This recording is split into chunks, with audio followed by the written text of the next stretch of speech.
TV Candidez. Aqui a cidade tem muito mais espaço. Fundação Jaime Martins, promovendo cidadania.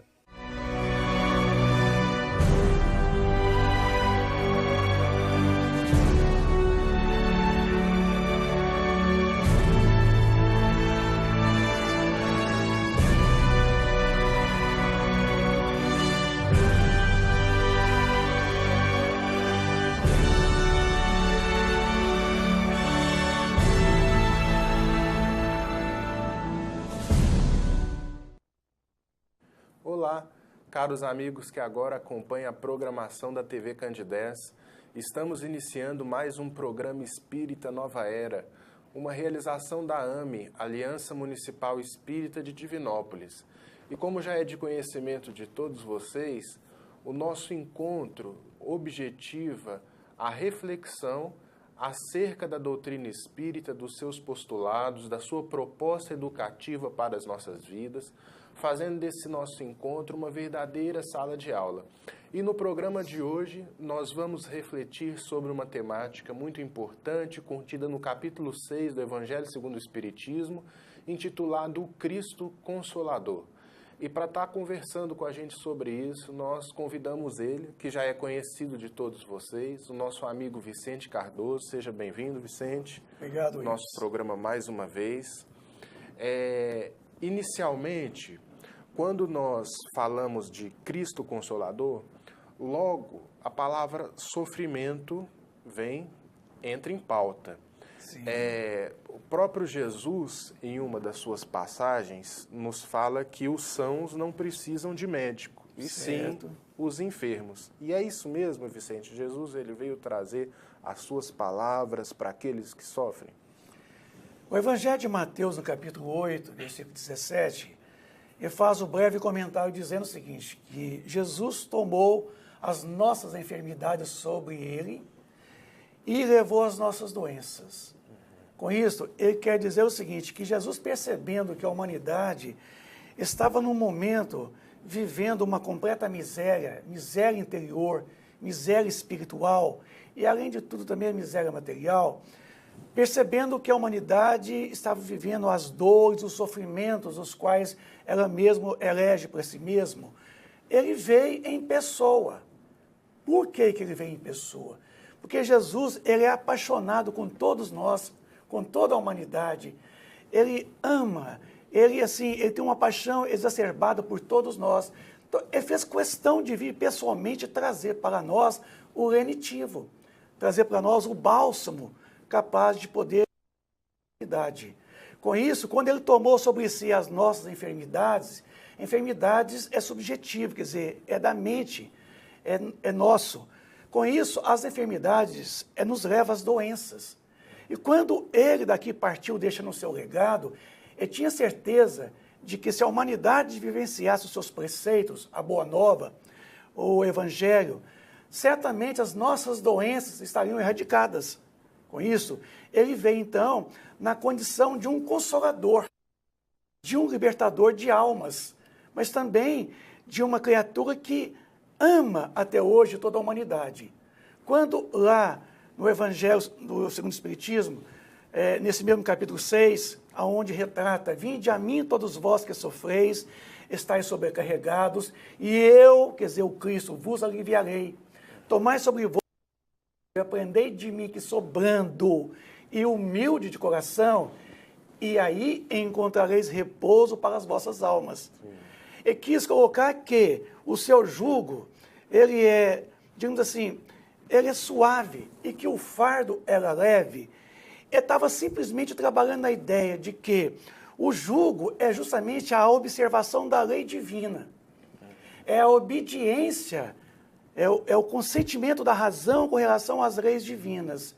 Uma vez vivenciado essas leis divinas, ela tinha como o fardo leve simplesmente uma única imposição, o amor, a caridade. Deixa tudo mais leve. Tudo mais leve, porque quando a gente observa as leis, vivenciando as mesmas, nós estamos vivenciando o amor, porque amor é lei. Sim. O amor retrata as leis divinas. Com isso, Jesus vem até nós nos trazendo esses preceitos. Vinde a mim, quer dizer, ele nos concitou uma caminhada. Quando ele nos concitou, ele estava nos colocando numa condição, unicamente de que esse convite de vinde a mim é uma tomada de atitude nossa. São atitudes que nós tomamos no nosso dia a dia, no sentido de caminhar na direção de quê? Da busca do amor, vivendo o amor pela caridade, porque a caridade é viver o amor, é a prática do amor. Com isso, essa caminhada certamente nos levaria a uma condição melhor de vida. Com isso, as dores seriam extirpadas da face da terra. Com isso, as nossas doenças já não mais existiriam, porque a enfermidade já não existia mais. Porque ele veio justamente para os enfermos. E aquele que ama sai de si, né, Vicente? Sai de e ao si. sair de si, se transportar para fora, aplaca em si mesmo a própria miséria. Porque amor é doação. Sim. Amor é renúncia. Quem ama certamente está pronto a renunciar, mas renunciar a favor, em benefício do outro.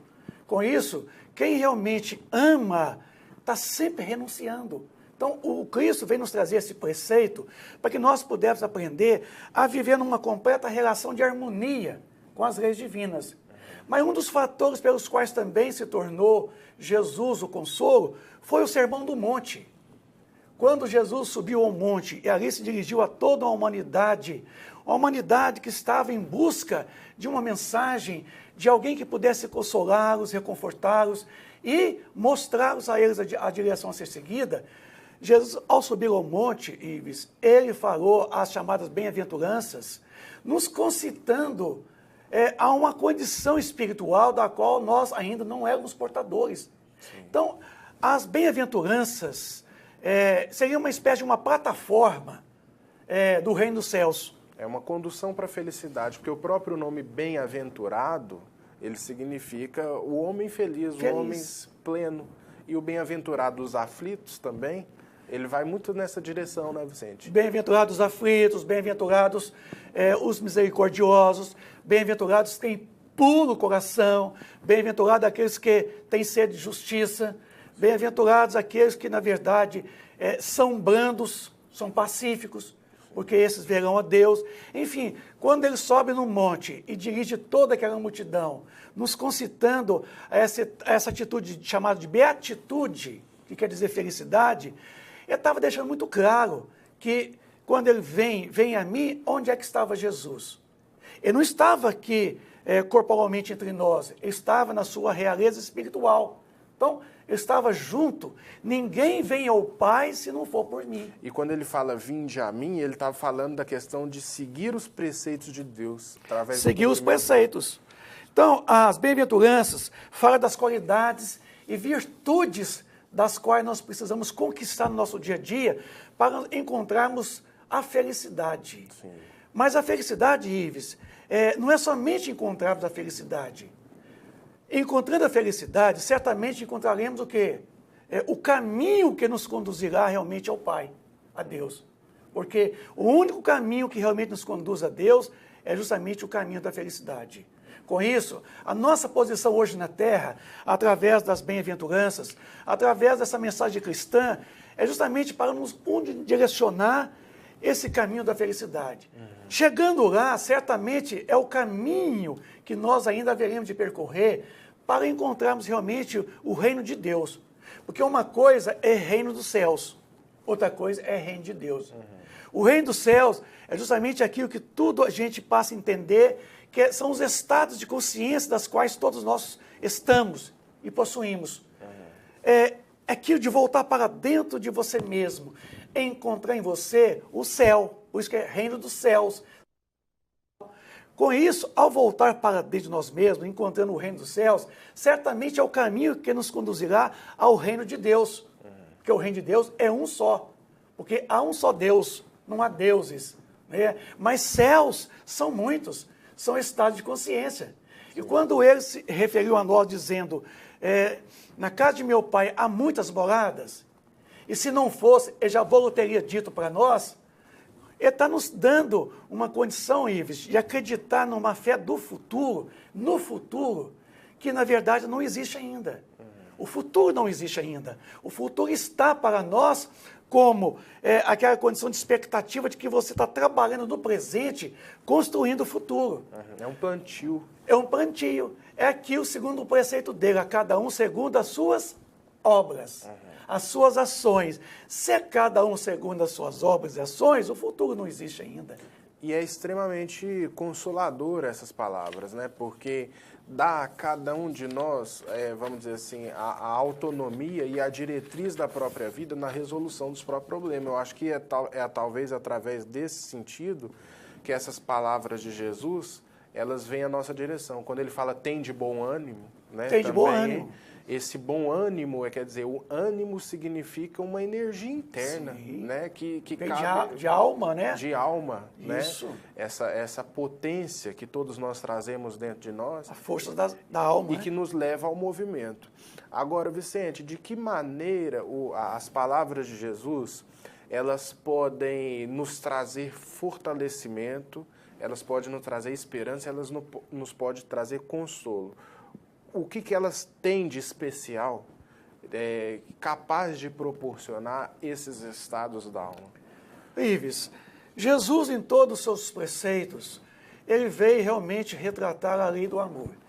Ele veio representar, quer dizer, ele veio testemunhar. Então, certamente, ele quis nos mostrar que o caminho pelo qual ele já percorreu é o mesmo caminho que eu, você e todos os espectadores deverão caminhar.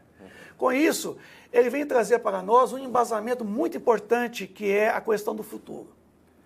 Se ele não falasse do futuro, de nada valeria eu estar aqui e você também falando para os nossos irmãos telespectadores. Porque o futuro é tudo aquilo que nos aguarda, a cada nova atitude, nós estamos construindo esse futuro. Então, a fé no futuro vem, de certa forma, nos credenciar uma grande possibilidade de trabalharmos no presente as nossas atitudes. Porque ele mesmo foi muito claro para nós, dizendo, não vos preocupeis com o dia de amanhã, basta hoje o seu mal. Quer dizer, ele quer dizer o seguinte, que tudo que nós podemos fazer só pode acontecer no presente. O pão nosso de cada dia nos dai hoje, Hoje. Quer dizer, não amanhã. Não amanhã.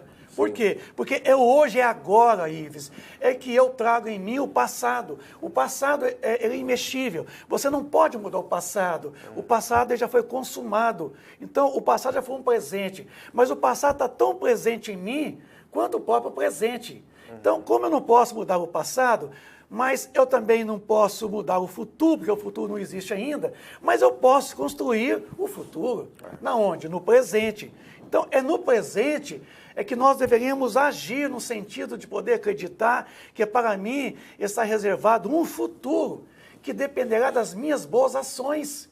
Então, o preceito, a fé no futuro, vem também nos realçar a ideia de que não adianta falar do futuro se você não explica a causa dos sofrimentos, a causa das dores. É preciso realçar qual que é o motivo pelo qual nos levou às dores, o sofrimento. Porque eu sempre costumo falar o seguinte, a dor é contingência do processo existencial. Está na lei, está no orbe, porque os animais também sofrem. E, no entanto, os animais não têm o senso moral ainda, a tal ponto. Não têm o livre-arbítrio. Mas nós temos o livre-arbítrio, o senso moral. Então, com relação a nós, é importante saber que o sofrimento nosso é escolha. Sofrimento é opção. Na verdade, é eu que estou optando por caminhar pela senda de não viver em harmonia com as leis divinas. Então, o sofrimento não é uma atitude de Deus. É um indicador. É um indicador pelo qual eu não precisaria sofrer para evoluir, porque ninguém evolui na dor, ninguém evolui no amor. Desculpa, não evolui na dor, no sofrimento. A gente só evolui no amor. A única coisa capaz de promover nós em nossa evolução é o amor. Se não for pelo amor, não evolui. Talvez o sofrimento seja aquele sinal de alerta que alguma coisa vai mal. Às vezes, eu costumo dar um exemplo que quando o boi está se desviando da boiada que o vaqueiro está conduzindo para o curral, ele vai com o cavalo e dá aquele espetão. O aguilhão. Esse aguilhão é justamente Deus nos conduzindo de volta ao caminho, talvez. Não precisava. É aquele sinal de alerta, né, Vicente? Porque Deus nos criou felizes. Sim. Deus nos criou perfectíveis. né? E deu a cada um a liberdade, a escolha de poder, durante aquele momento de você fazer uma escolha, liberdade de poder escolher. É tanto que ele nos deu, em contrapartida ao livre-arbítrio, o senso moral, que é justamente o juízo de valor. Então, no momento de você fazer escolha, nós sempre escolhemos a porta larga, que é justamente a porta da perdição. A gente não escolhe a porta estreita, que é a porta da redenção, a porta da resignação, é a porta de você poder trabalhar para si mesmo, em renunciando a certas coisas que devem ser renunciadas. E toda escolha traz consequência, né, Vicente? Traz consequências. Então... E são sempre danosas, porque nós nunca escolhemos o melhor para nós. Né? Estamos vivendo um momento em que nós, assim, não podemos fazer nada pelo outro, exceto poder orientar, poder emprestar para ele um ombro. Mas as atitudes, Ives, somente nós podemos mudar as nossas atitudes. É uma situação chamada sine qua non, uma situação que eu não posso fazer nada por você, o que diz respeito às suas próprias ações, como você também não pode fazer para mim e nem para os nossos telespectadores. A cada um, diz o preceito, não é a cada um, não é a cada todo mundo. Né? Então, com isso, passa a perceber que quando ele nos concitou, vinde a mim todos vós que sofreis e estáis cansados, ô Ives, nós estamos cansados de errar. Nós estamos já fartos e fartos de tanto cometer tantos crimes, tantas atitudes que vêm de contra nós mesmos, porque existe uma lei de causa e efeito. Né? Toda a minha atitude me leva realmente a consequências, que é chamado o efeito. Então, pelos efeitos, nós remontamos a causa. Então, fica simples você observar que Jesus, trazendo os seus preceitos, está imbuído em todos os preceitos doutrinários a maneira pelo qual eu e você e todos nós vamos descobrir como agir no presente. Como nós vamos agir no presente. Então, para isso que todo o seu legado nos traz realmente essa consolação, né? Falar do futuro, falar de que o nosso sofrimento, eles serão abrandados na medida em que nós caminharmos em termos de atitude, em poder mudar tudo em derredor de nós, renovando-se constantemente, como diz Paulo de Tarso aos Coríntios, renova-te sempre, ainda que o homem exterior se corrompa, acima de tudo o homem interior se transforme dia a dia, hora a hora. Dia a dia. É isso que precisamos. Sim, e quando o Evangelho de João nos traz que o Espiritismo ele seria o Consolador prometido por Jesus, na atualidade, esse Consolador, a nos dar essa diretriz, a nos fomentar essa autonomia e essa maturidade espiritual, porque eu acho que a missão de Jesus, eu acho, não tenho certeza, foi justamente nos extrair de um estado de infância espiritual, porque o adulto ele sabe se conduzir melhor. Sim. Então, nos extraindo dessa infância espiritual, a doutrina espírita como sendo o consolador prometido por Jesus, que elementos que nós poderíamos extrair como indicadores que ela realmente seja o consolador prometido? Primeiro é o seguinte, o Evangelho de João, capítulo 14, ele retrata o seguinte: se me amais, guardais meus mandamentos, e eu rogarei ao meu Pai, um outro Consolador, a fim de estar conosco, né, eternamente. O quê? O Espírito de verdade, que o mundo naquela época não poderia receber, porque não o via e não o conhecia. Mas ele assegurou, vós conhecê-lo-eis, porque estará convosco e permanecerá convosco eternamente. Esse Santo Espírito que ele chamou do Espírito de verdade. Então, quando ele faz essa promessa, ele está anunciando o segundo advento do Cristo. Ele está rogando a Deus e que Deus enviaria um outro. Então, quer dizer o seguinte, que Jesus também é um Consolador. Mas o que viria não seria ele pessoalmente. Porque se fosse, ele tivesse que voltar, ele não diria que rogaria o Pai e o Pai enviaria outro. Ele diria, eu voltarei para vós. Mas ele não falou que voltará para nós. O outro já indica algo fora dele. E esse que ele está prometendo, o Ives, não é uma entidade, uma individualidade. Ele estava prometendo para a posteridade a vinda de uma doutrina. Porque você coloca que ele permaneceria conosco eternamente e estaria em nós, não poderia ser uma pessoa, uma individualidade. Porque o indivíduo não pode estar com você, comigo, com todo mundo ao mesmo tempo. E nem permanecer em nós, estar em nós e nem permanecer eternamente. Somente uma doutrina é um conjunto de princípios que viria a trazer realmente um entendimento da lei divina, ela poderia ser assimilada por você, por mim, por todos nós, estar com todos nós ao mesmo instante, em toda parte. Então, ele está nos prometendo realmente essa grande possibilidade de vir no futuro, quanto veio no século XIX, a doutrina espírita como sendo a terceira das grandes revelações prometidas por Deus. E a doutrina espírita, ela vem no século XIX trazendo a revivescência de todo o ensino do Cristo. Ela vem relembrar tudo que ele nos ensinou, ela vem complementar tudo que outrora Jesus nos ensinou. Sem os escolhos. Sem os escolhos. E sem o quê? Sem também as más interpretações, porque a doutrina espírita, ela elucida, ela interpreta as parábolas. Ela decodifica aquilo que as parábolas foram codificadas em cima de preceitos. Então, quando ele nos coloca que um dado momento o Espírito de verdade viria, ele está prometendo justamente esse produto dado de ensinamentos vindo dos Espíritos. Porque o Espiritismo, Ives, ele é de todos os tempos da humanidade. É tudo aquilo que é oriundo dos Espíritos. Mas precisava um dado momento em que tudo que viera deles tivesse uma interpretação racional. Uma organização. Uma organização. Então, a doutrina espírita, ela veio justamente reunir num corpo doutrinário, né, baseado em comprovações científicas. Uma síntese. Uma síntese, um conjunto de princípios que pudessem estar interligados entre si e que pudesse tanto responder às nossas indagações, quanto às indagações que a filosofia nos levou a raciocinar. Com isso, a gente percebe que a gente tem que interpretar que a doutrina espírita é justamente essa promessa de Jesus.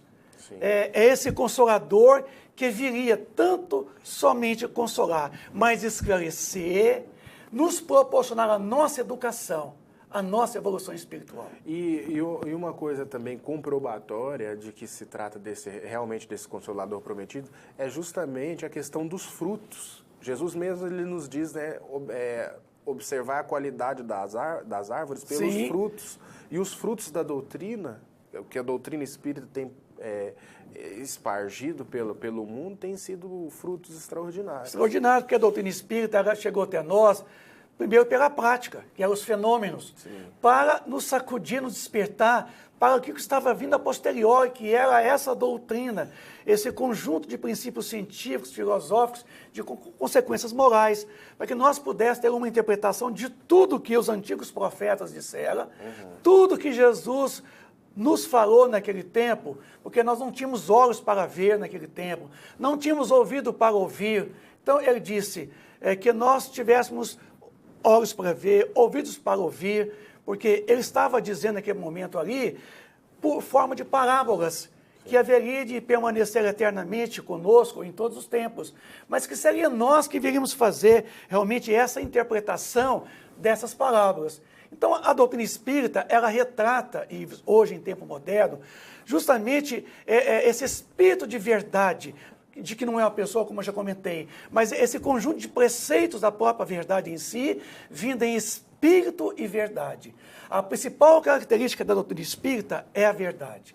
Então, com isso, fica explícito para todos nós que Jesus nos prometeu o segundo advento, e ele já veio, ele está em nós e permanecerá conosco eternamente. Sim, e deixando para nós aí essa mensagem de renovação a cada dia, fazendo com que nós possamos, daqui por diante, não nos escorar como antes nós nos escorávamos em pastores, em líderes religiosos, mas escorar na própria consciência. Na própria consciência. E é essa que é o objetivo. Na onde está escrito as leis divinas, as leis divinas, a própria consciência. As leis divinas. Então, para isso, tudo veio para nos despertar a nossa própria consciência, porque ali está escrito todas as leis divinas. E é para lá que a doutrina espírita nos conduz o tempo todo. Assim, a gente acredita que a doutrina espírita é realmente essa promessa e Jesus cumpriu com as suas palavras. Vicente, nós gostaríamos de te agradecer. Eu que agradeço, Ives, pela oportunidade. Esse diálogo aqui, interativo, em que nós podemos, né, levar até todos alguns esclarecimentos pertinentes à doutrina espírita. Gostaríamos de agradecer também a você pela paciência, pela audiência, por estarem acompanhando esse nosso diálogo enriquecedor, dizendo ainda que na próxima terça estaremos aqui refletindo sobre outros temas. Desde já deixamos o nosso convite para um novo encontro. Muita paz e até lá.